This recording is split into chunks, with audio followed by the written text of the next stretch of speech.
You are now listening to the Music Mania Podcast, a hard-hitting show featuring all things hard rock and heavy metal. And now here are your hosts, the Twins of Chaos, Clint Switzer and Paul Lagana. Welcome to a very special edition of the Music Mania Podcast. I'm Clint Switzer. Paul Lagana, you're still here? I am here, Clint, and I'll bet you didn't know this. I'm a blues fan, buddy. I'm glad you are. We have a great show today lined up for those that are fans of down and dirty blues rock.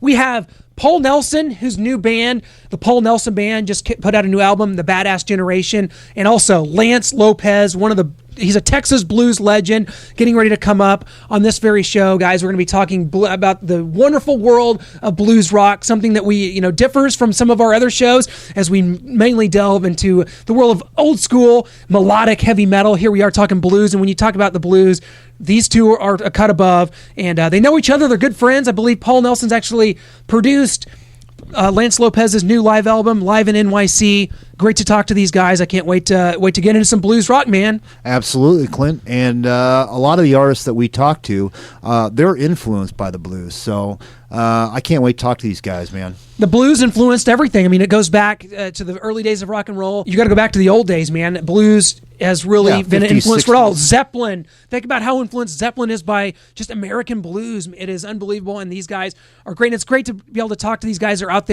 out there doing gigs, out there putting these albums out. And I mean, you go to one of these shows, it is down and dirty blues, and especially Paul Nelson. He's traveled the world. He's done it all. He was a band member with Johnny Winter, blues legend, for quite some time. It's just a huge pleasure for us to be able to talk to these guys. So with that being said, let's go ahead and bring on our first guest on the Music Mania Podcast. He is New York Blues Hall of Famer Paul Nelson. Paul, how's everything going in your world, man?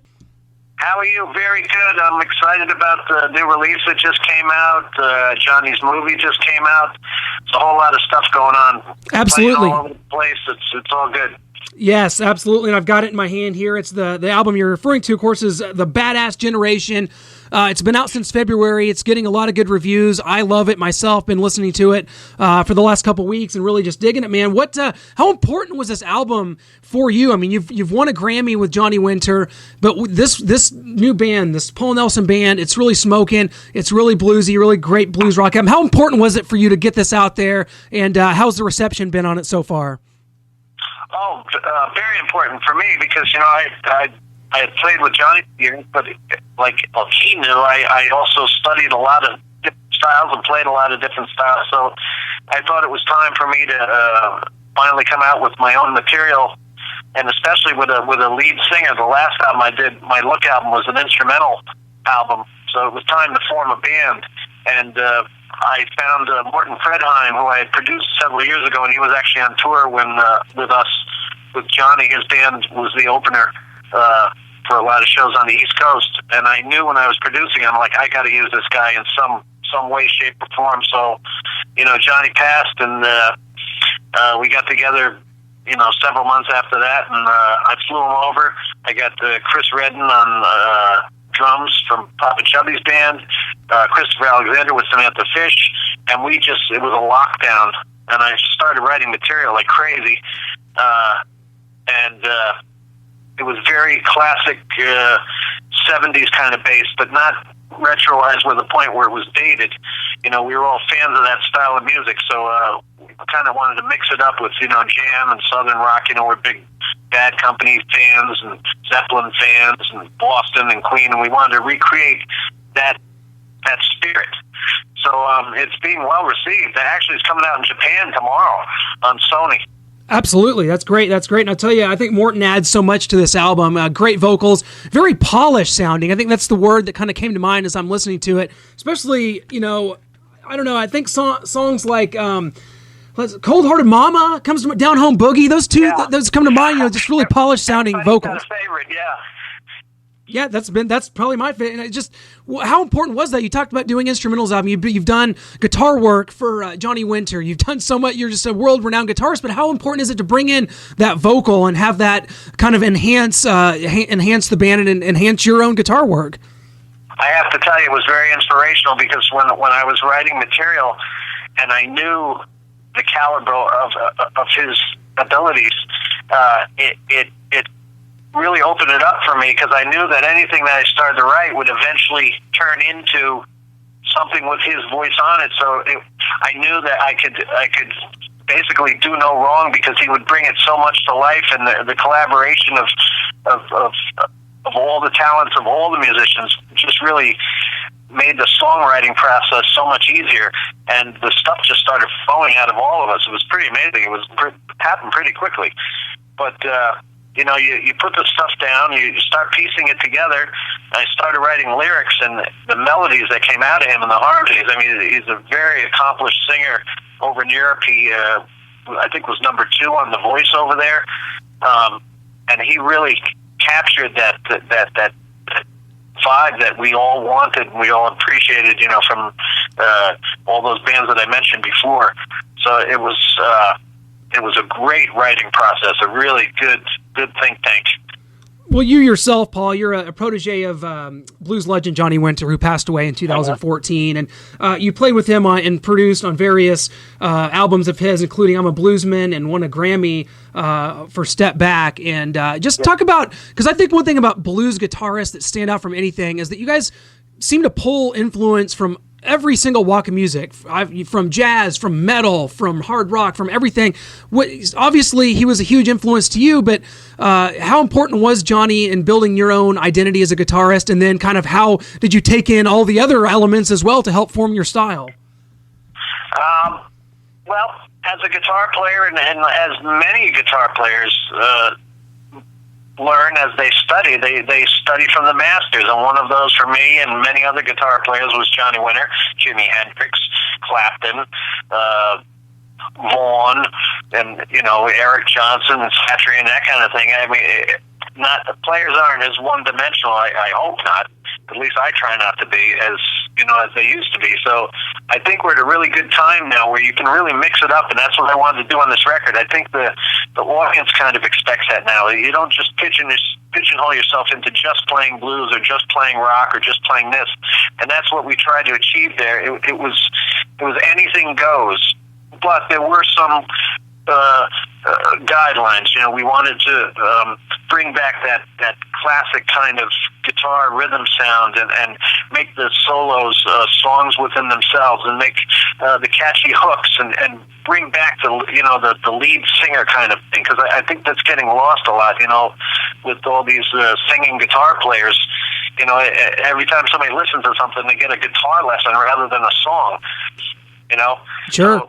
So I really played the solos and the melodies on my guitar to really work with the song, like Brian May would do, or like Jimmy Page would do. I really wanted to capture that style, and I hope it worked according to the fans. That they're enjoying it.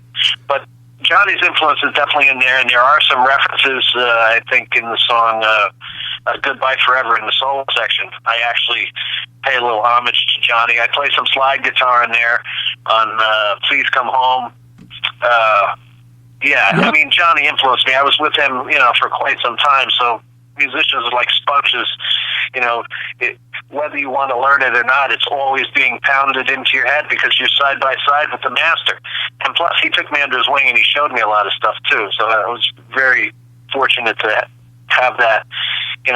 We were great friends, and there was a huge trust there, and he really took me under his wing and showed me a lot of specific things to learn. I was very appreciative of that.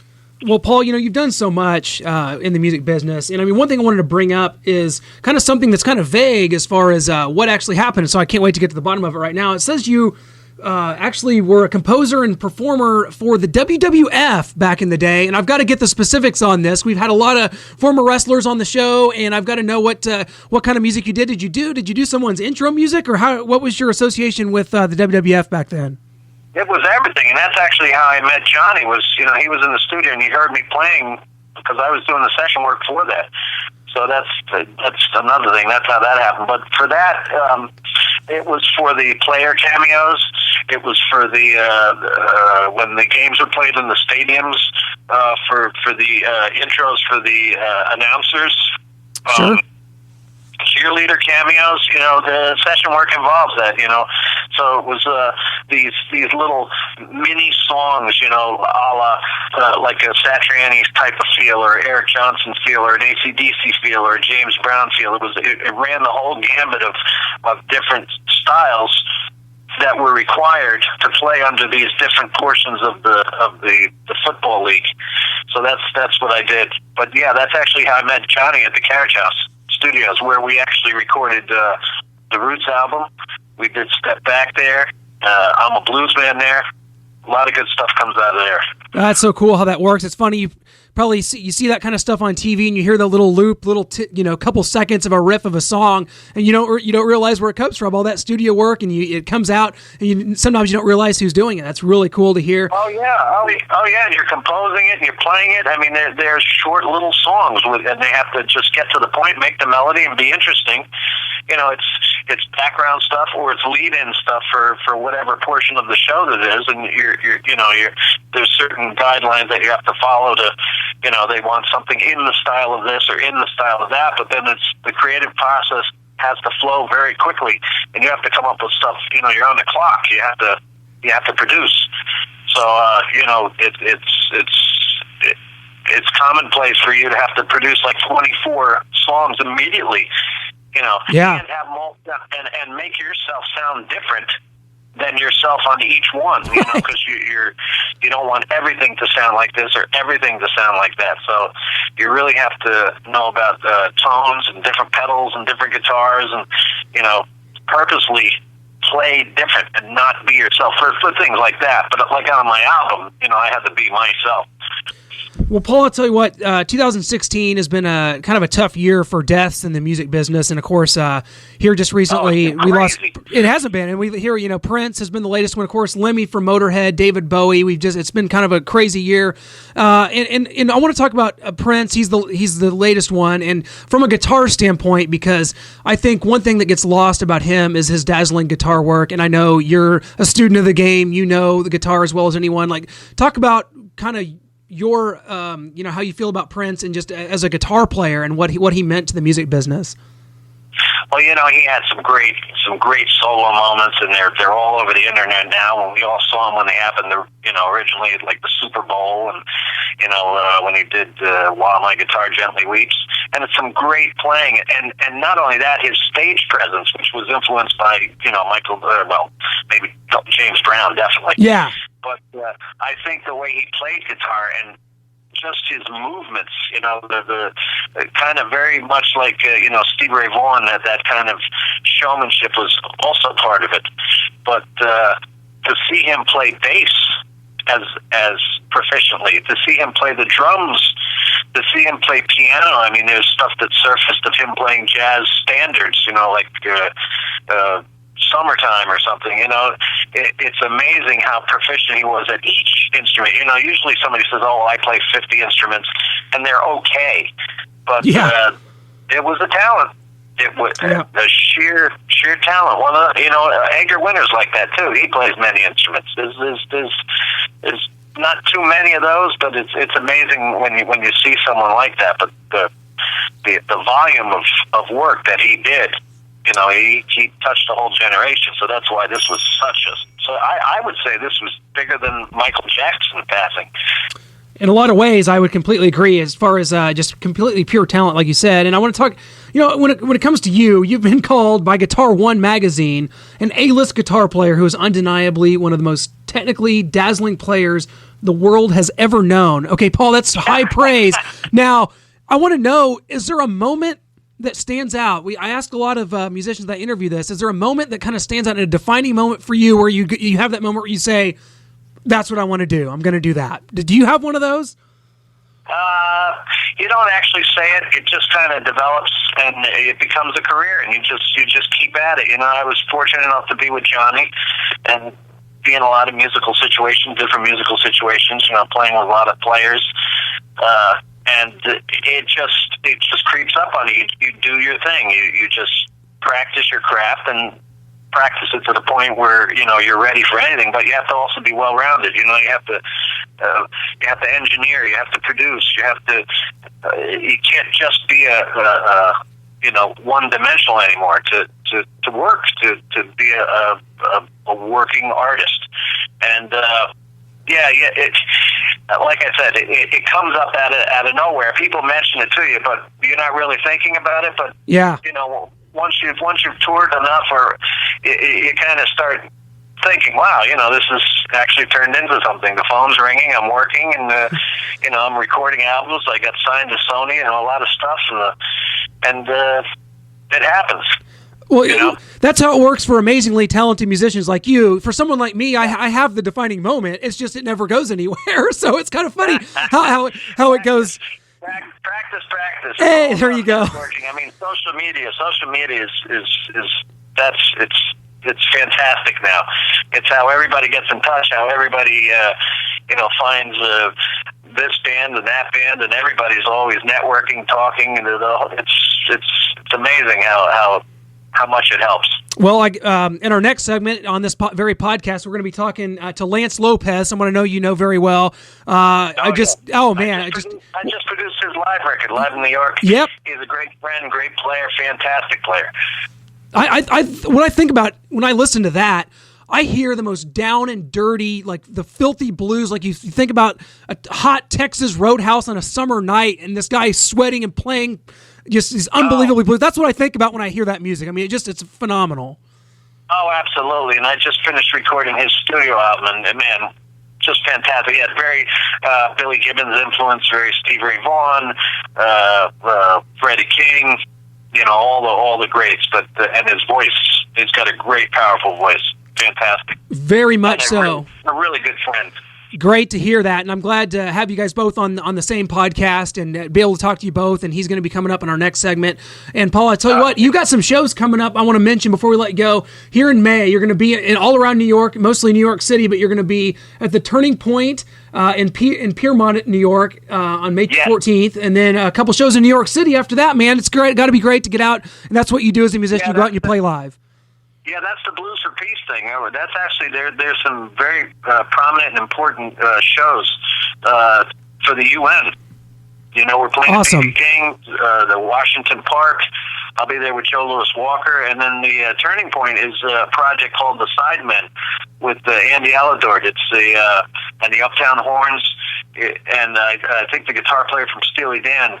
So it's the guys that played with, Andy played with Dickie Betts, I played with Johnny, and he plays with Steely Dan. So we do selections of songs from each band. I think it's a great concept, and they change it up. So it's a pretty cool project. That is great. And if it's the last thing I do, Paul, I'm going to get out there and see you sometime. We're here in Kansas City, Missouri, and I know the blues has such strong prominence in the Northeast and even in the South.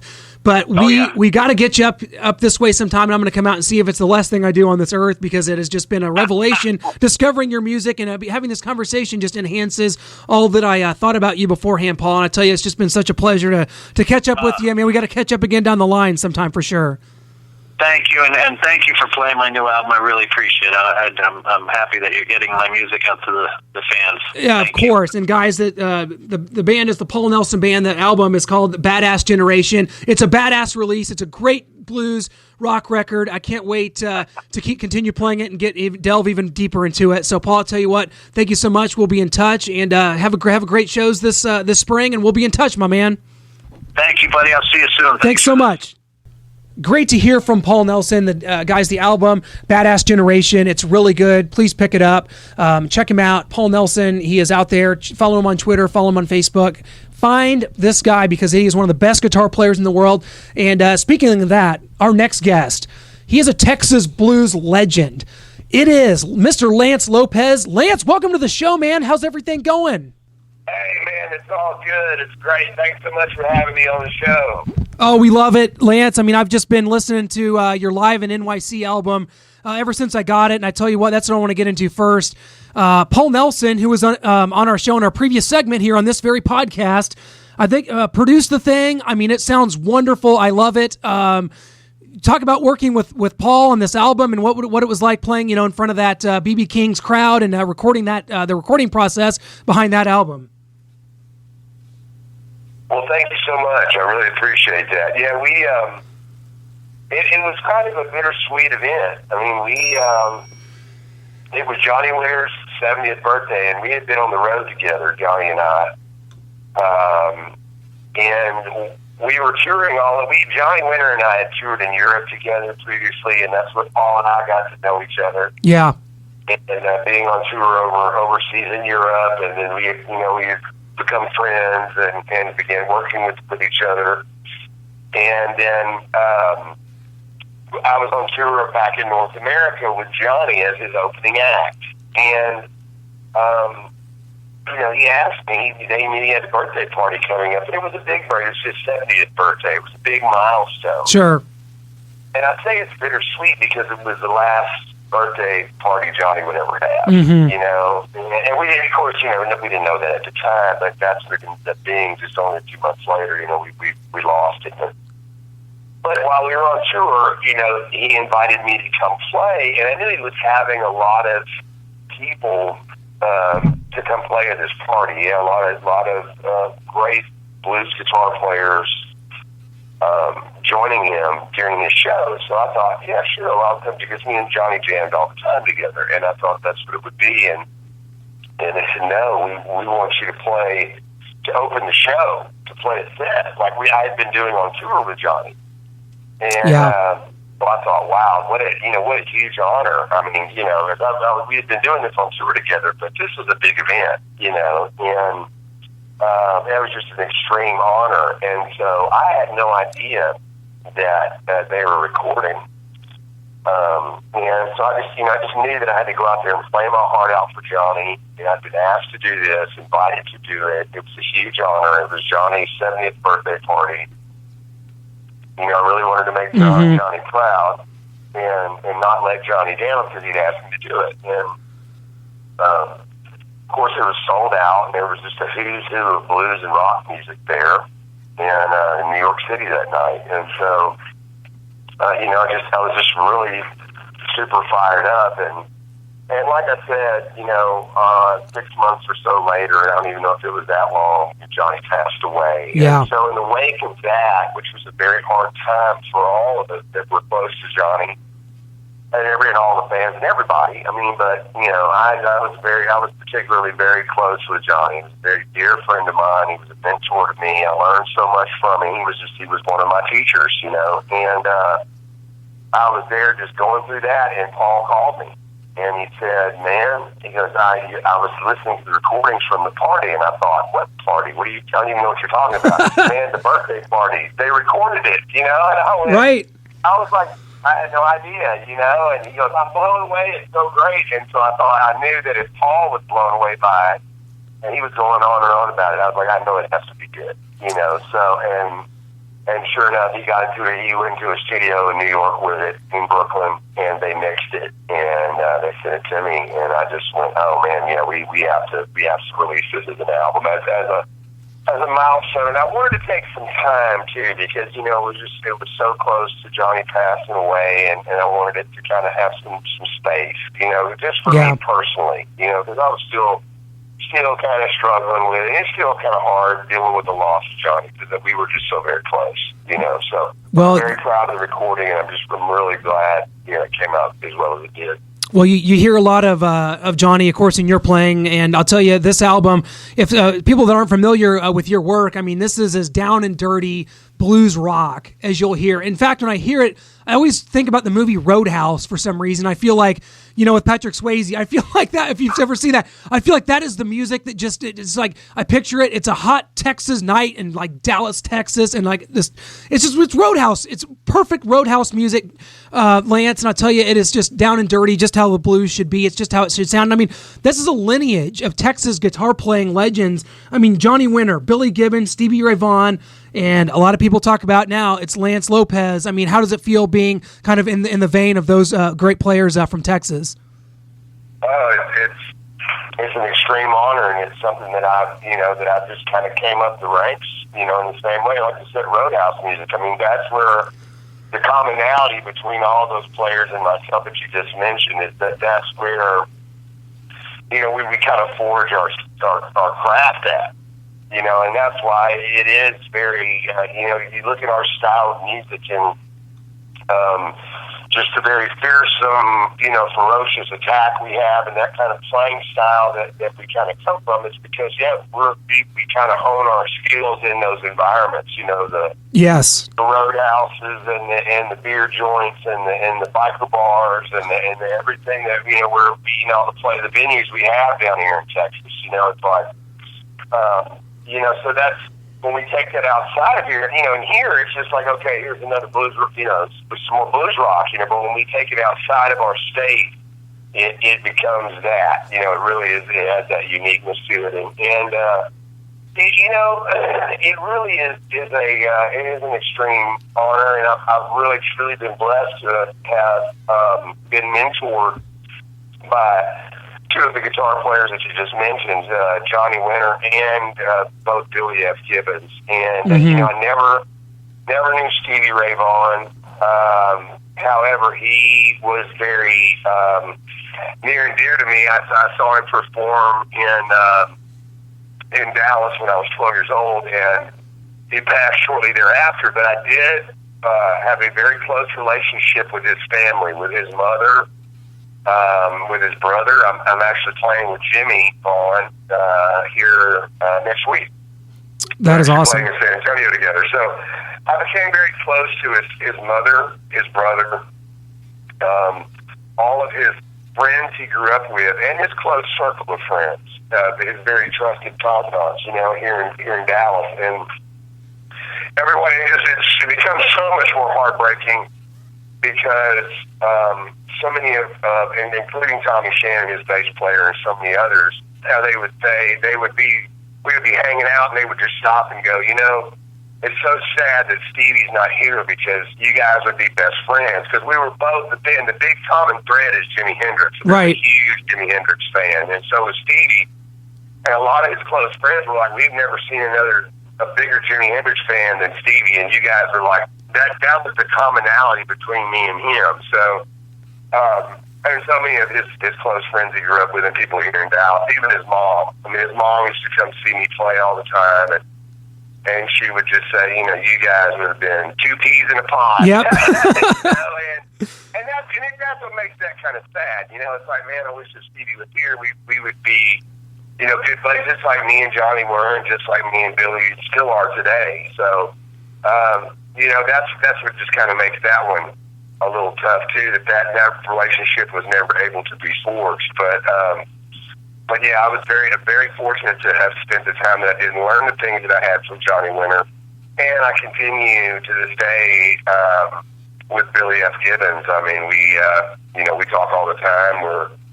We just did an album together. We have a lot of stuff coming up. We still work together. I've worked with ZZ Top a lot, so I'm very fortunate to have had Billy in my life for quite some time. So it is, it is an extreme honor to be added to that list of guitarists. Well, what's fascinating about you, and I people like you that are this baptized in music, and that are, that you started playing at an early age, but you started traveling the world, I believe, at 16 or 17. I just can't imagine some of the experiences you've had. You just have it. That's just not normal. You've lived this crazy life, and it was just so cool. It's just how was it taking on the world at 17 and traveling, playing music? Oh, it was quite a whirlwind.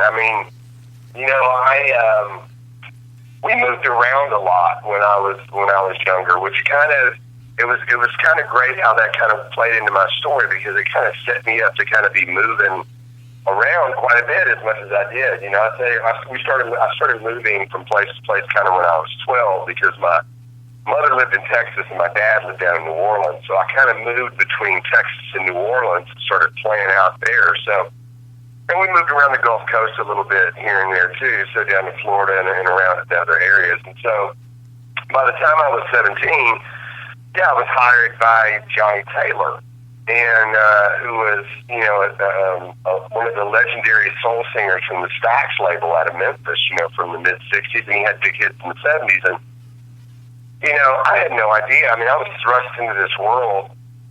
I was just thrown into it, and just merely by my chops, and so that really set me on a path. And once I kind of got out there, I would go on to the next guy and get hired by somebody else. And hired by somebody else, and so it really it was literally a school of hard knocks. Literally it was like, because it was like the old school stuff of like James Brown and that whole world where it was like if you hit a wrong note, you got fined money, and you had to do the dance moves and wear the thing. I mean, it was the whole thing, and it was like, yeah. But it really taught a lot of discipline, man, and it taught me how to really run a band and be a musical director and how a band should operate and how somebody should work on stage and so, but it was seeing the world and started seeing it at a young age as a guitar player in bands was, it was pretty crazy. But it was always about the music first. It was just like no matter where we were in the world, it was like the music has got to be, number one and be right. So. And it took me a while to kind of look up after a couple of years later. I went, wow, man, I've been to all these places. It was like, it was just such a whirlwind, It was like, I can't believe I just did all that, So sure.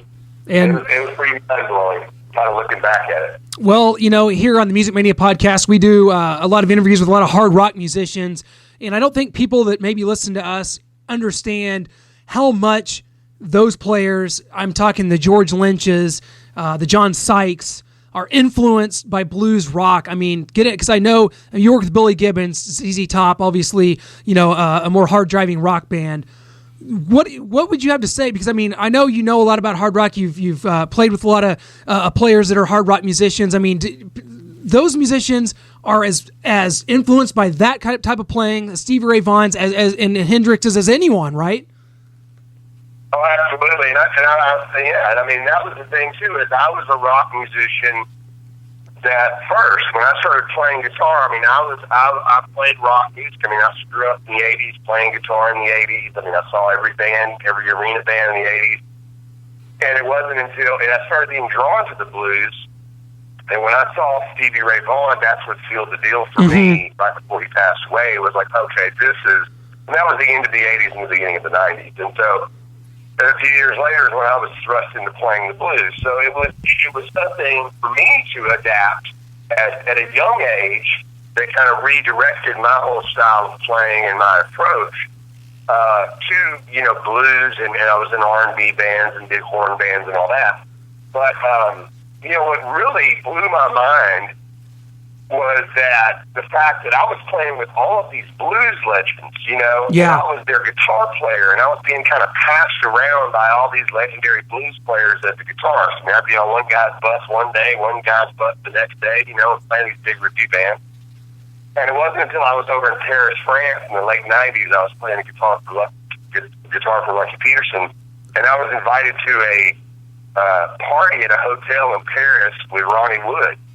And from the Rolling Stones, and that's when I was just like, when I got to this party, and I was really super nervous, and I was just like, wow, and there was this big party in this hotel suite, and they were just like, man, you have played guitar with everybody that we worship, and it was like, that's when it kind of started going, I just didn't realize, where I was and what I was doing. It was just another gig. Let's make sure the gig's good. Let me just make sure I know my parts and I play, and then it was like, I've been playing with all these heavy-duty soul and blues legends. So that's when it really started going, wow, this is super important. People I'm playing with are not just my boss.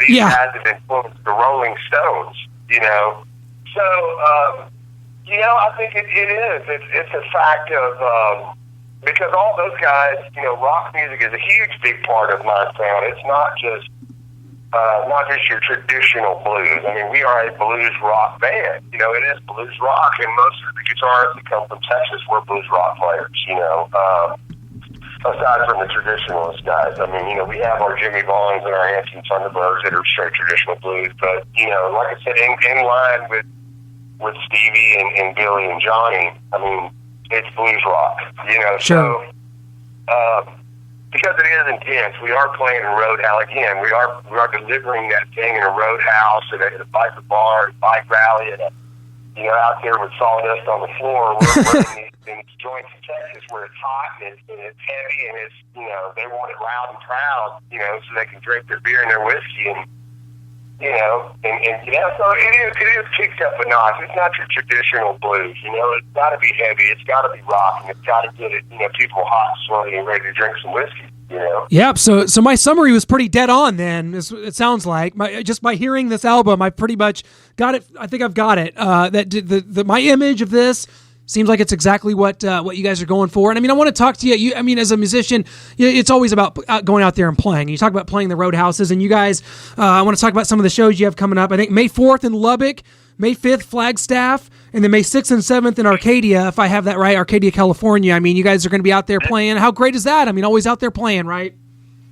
Oh yeah, absolutely. I mean, absolutely. We're getting ready to go through a little run through the desert and have some fun out there. Yeah, we're looking forward to seeing everybody, and you know, and it's kind of our prep. You know, the Spoon we're playing in Lubbock is one of those venues. I mean, yeah, everybody that plays. I mean, Stevie Ray Vaughan, to Joe Ely, to all our Texas guys, you know, have all played in that venue, the Spoon in Lubbock. Everybody's played there, so it's one of those on the stopover. And then, you know, when we get to go spend a couple of days in Los Angeles, you know, kind of doing our thing. We'll do. I'm working on some studio stuff too, so I'm working on a new album. So I'll take a couple of days in Los Angeles to work on my new studio album that I'm really kind of fine tuning and making sure it's right. So you know, I'm going to take a couple of days in LA to kind of work on some new recordings, and then but then we're right back to it. I mean, we're playing with Jimmy Vaughn in San Antonio on May 14th. We got